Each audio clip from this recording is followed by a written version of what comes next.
3, 2, 1. Okay, there's two wolves. I've got one more for you tonight. The Warning 616. And I'm sorry about the sort of tinny quality of this recording. It's a great computer, not the best audio, not studio quality. But now, before you panic, this is not a new story. I just stumbled upon it. Some of my best have been stumbled upon. This from back October 12th of last year. So just almost 3 months ago, Peninsula Daily News in the Olympic Peninsula, right across the Strait of Juan de Fuca from Vancouver Island on the Canadian border. But given the conservative nature, and I've talked about this a lot, this is where I used to live, given the conservative nature of this area, the fact that officials are doing this right out in the open, what is it? It's a drill. A drill. Sequim Bay hosts exercise drill. What do we know about drills? Oh, holy cow. To detect nuclear radiation. There's a photo gallery. I just came across this tonight. This is by Rob OLLIKAINEN from the PDN. Now, this is current news, but actually, again, this is from October. Lindsay Todd of the Pacific Northwest National Lab, playing the role of a boater, left. By the way, mind you, this is Battelle. This is Bechtel. What do we know about Battelle? Okay, look it up. I'm not going to say it out loud. We've talked about that before.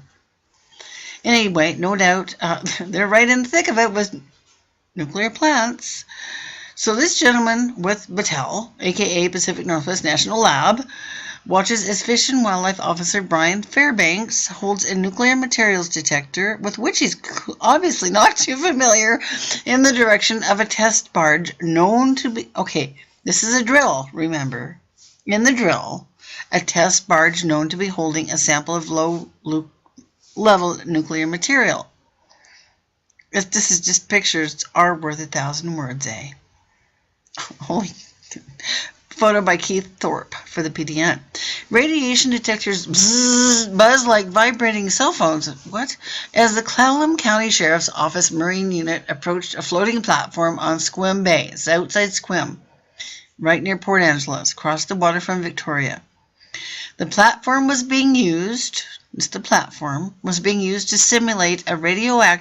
simulate in a drill, a radioactive... And, of course, it would be a Canadian vessel because these are Yanks. They don't like those of us from across the water. Anyway, let me go back. To simulate a radioactive Canadian vessel in the U.S. Department of Homeland Security training exercise Wednesday in October for first responders to detect nuclear materials entering Puget Sound. Of course, the Strait of Juan de Fuca is not Puget Sound. It's the conduit into Puget Sound. Deputy Bill Cortani leaned over the side of the 26 Protector, which is the sheriff's vessel, and pointed a radioisotope identification device, or RID, at a sealed radiation source, theoretical radiation source, at the base of the platform. Down here.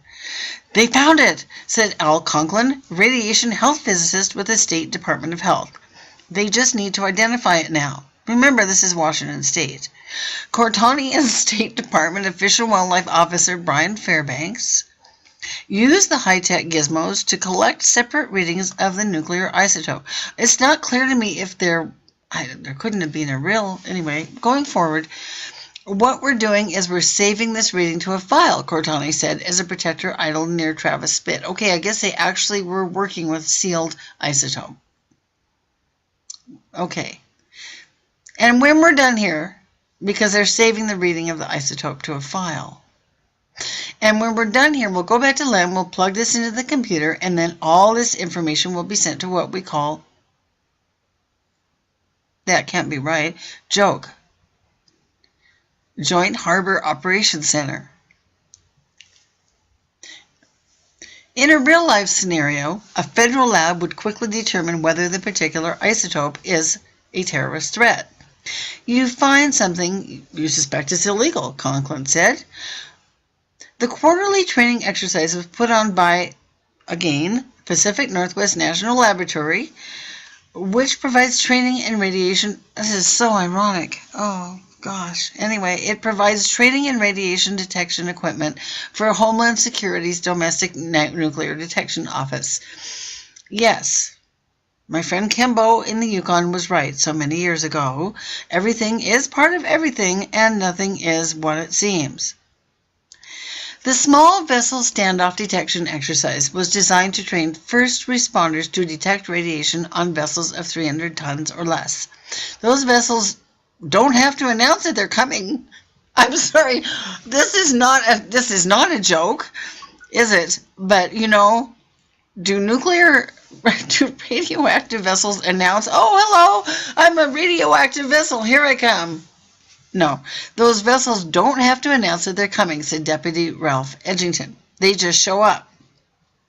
While local, state, and federal authorities were training aboard a dozen boats on the water, other officials were meeting at the lab facilities on Sequim Bay, from whence, might I add, many of the thunderous, strange noises underneath the water have been emanating for about 3 years. The booms.